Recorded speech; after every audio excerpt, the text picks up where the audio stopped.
Congratulation 17 millions viewers world cup video. ఇప్పుడు మామూలుగా ఏదైనా చూసుకుంటే మూవీని ఇట్లా మనీ పరంగానో లేకపోతే అవార్డ్స్ పరంగానో లేకపోతే ఎక్కువ అవార్డ్స్ వచ్చాయంటే కంపల్సరీ ఆ మూవీకి తక్కువ మూవీ వచ్చినట్టు అర్థం.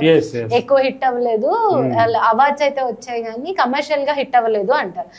ఏదైనా మూవీని మీరు అంటే ఇన్ని జానర్స్ టచ్ చేసిన డైరెక్టర్ గా మీరు ఏదైనా సినిమా హిట్టా ఫట్టా అని చెప్పడానికి ఏది బేరీజ్ వేస్తారు సార్? అంటే ఇందాక మీరు అన్నారు అవార్డ్స్ సినిమాలకు డబ్బులు రాలేదు అన్నది అన్ని సినిమాలో జరగదు. ఇప్పుడు అన్ని సినిమాలు జరగదు, కొన్ని సినిమాలకు జరగవచ్చు. గతంలో బి నరసింహరావు గారు కొన్ని సినిమాలు చేశారు ఆయన, మా భూమి అండ్ దాసి లాంటి సినిమాలు చేశారు ఆయన. And out and out awards కోసమే చేశారు ఆయన. అక్కడ కొంచెము కమర్షియల్గా కొంత ఆడకపోవచ్చు కానీ అద్భుతమైన కంటెంట్, అద్భుతం అవార్డ్స్ వస్తాయి నేషనల్ వైజ్. సో ఇప్పుడు మేము ఏదైతే 2006లో మా సినిమాకి అవార్డు వచ్చిందో గంగకు, దాని కంటిన్యూషన్లో బొమ్మరీలు ఉంది, మన బొమ్మరీలు కూడా వచ్చింది అవార్డు. దాని కంటిన్యూషన్లో గోదావరి ఉంది, గోదావరి కూడా వచ్చింది కదా. మరి అవన్నీ కమర్షియల్ హిట్సే కదా. మాది కూడా డబ్బులు వచ్చాయి, మావి డబ్బులు లేకపోలేదు. మాది ఓన్లీ అవార్డ్ బేస్ కాదు, ఇది కాజ్ ఉంటుంది, కమర్షియల్ ఉంటుంది. మరి ఇంతమంది కోటి గారు కమర్షియల్ మ్యూజిక్ డైరెక్టర్, దేశదాస్ గారు అద్భుతమైన కమర్షియల్ సింగర్ కదా. ఆర్టిస్టులు అందరూ జయప్రకాష్ రెడ్డి గారు, సుమన్ గారు, తారా గారు, ఈశ్వరరావు గారు, ఇట్లాగా రఘు, అందరు కమర్షియల్ ఆర్టిస్టులే. మేము డబ్బులు కమర్షియల్గా తీసాము, అవార్డు బేస్ కంటెంట్ అవార్డు ఉంటుంది అన్నమాట. అట్లాగా సూపర్ హిట్ సినిమాలు కూడా అవార్డ్స్ వస్తాయి. అవార్డు సినిమాలకి డబ్బులు వస్తాయని ఏం లేదు, అంటే సూపర్ హిట్ అయితే డబ్బులు వస్తాయి కదా. సో అదేం ప్రాబ్లం లేదు. మేము ఆ కంటెంట్ ఏం చేస్తామంటే కమర్షియల్ ఆలోచిస్తాం, అవార్డ్స్ కూడా ఎక్స్పెక్ట్ చేస్తాం. అంటే ఇప్పుడు మీరు ఒక్కొక్క మూవీకి ఇలా ఒక మూవీకి 4 నంది అవార్డులు వచ్చాయి. కానీ ఈ మధ్య నంది అవార్డులు ఇవ్వడం కానీ ఈ యాక్టర్కి లేకపోతే యాక్ట్రెస్కి ఈ మూవీకి నంది అవార్డులు వచ్చాయనేది కానీ చాలా తగ్గిపోయింది. ఎందుకంటే నంది అవార్డులు ఆపేశారు. సో దాని గురించి మీరేమనుకుంటున్నారు సార్? నంది అవార్డ్స్ ఇంకోటి చెప్పాలి నేను, దీని నా సమ్మక్క సారక్క మార్చిన సినిమా తర్వాత గంగలో మిగిలిన ఒక అంశం ఉంది. మళ్ళీ గంగలో ఇప్పుడు పార్ట్ 1 పార్ట్ 2 వస్తాయి కదా. అట్లాగే పార్ట్ 1లో ఒక స్టేజ్కి వచ్చి అయిపోయింది ఆ కథ. దాని కంటిన్యూషన్లో ఒక పార్ట్ చేయాలని నాకు మొదటి నుంచి ఉండే. అప్పుడు ఏం చేశానంటే గంగా సినిమాలో వేరే సినిమా వాళ్ళని పెట్టుకున్నాం ఆర్టిస్ట్ మెయిన్ లీడ్గా. ఇక్కడ ఏమైందంటే జోగిని శ్యామల అని ఒక ఆవిడ బోనాలతో మీకు తెలిసే ఉంటుంది కదా, ఆమె చాలా ఫేమస్ అన్నమాట. ఇది 2010లో. ఇది ఆ సినిమాలు 2 years 3 years ఒకసారి వస్తాయి ఆ సినిమాలు. నా కథలు విని ఆర్టిస్టులు భయపడతారు అన్నమాట.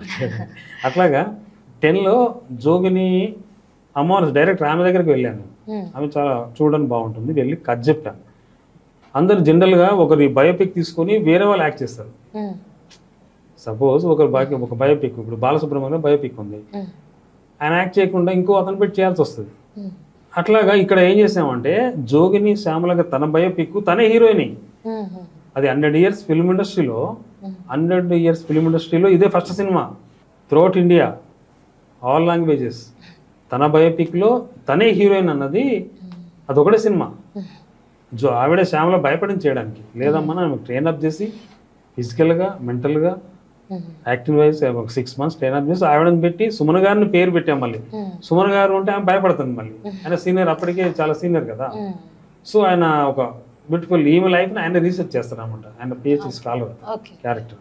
అట్లాగా పెట్టి బీరంగం అన్న సినిమా చేశాం. చాలా అద్భుతమైన అసలు టాప్ మోస్ట్ ఆర్టిస్టులు అందరు ఉంటారు, మంచి సాంగ్స్ ఉంటుంది. సో అట్లాగా దాంతో ఏమైంది 2011 అది ఏపీ గవర్నమెంట్ ఇచ్చిన నంది అవార్డ్స్లో అది బెస్ట్ యాక్ట్రెస్ అని ఆమెకు నంది అవార్డు వచ్చింది. అట్లాగే బెస్ట్ ఆమెకు డబ్బింగ్ చెప్పిన శిల్ప గారికి వచ్చింది నంది అవార్డు. అది ఎప్పుడో అది ఏపీ గవర్నమెంట్, ఇప్పుడు ఉన్న చంద్రబాబు నాయుడు గారి అప్పుడు ఉన్నారు గవర్నమెంట్. ఆ గవర్నమెంట్లో 2011 నుంచి 2015 వరకు అనౌన్స్ చేశారు నంది అవార్డ్స్. కొన్ని తెలియని కొన్ని రీజన్ మూలన అది అక్కడ పెండింగ్ పడింది అనుకోండి. బట్ నంది అవార్డ్స్ అనేవి ఇవ్వాలి. నంది అవార్డ్స్ ఇవ్వకపోతే ఏమవుతుందంటే ఇండస్ట్రీలో చాలా మంది కొంతమంది సినిమాలు ఆడతావి, కొంతమంది సినిమాలు ఆడవు. వచ్చిన సినిమా వాళ్ళు మా డబ్బులు వచ్చాయని చెప్పేసి వాళ్ళు హ్యాపీగా ఉంటారు. మరి రాని వాళ్ళు సగం డబ్బులు వచ్చి ఒక అవార్డు వచ్చింది అనుకోండి, వాళ్ళు ఎంతో హ్యాపీ ఫీల్ అవుతారు. ప్రొడ్యూసర్ దృష్టిలో ఎంత హ్యాపీ ఫీల్ అవుతారంటే అసలు మామూలుగా కాదన్నమాట, చెప్పలేము.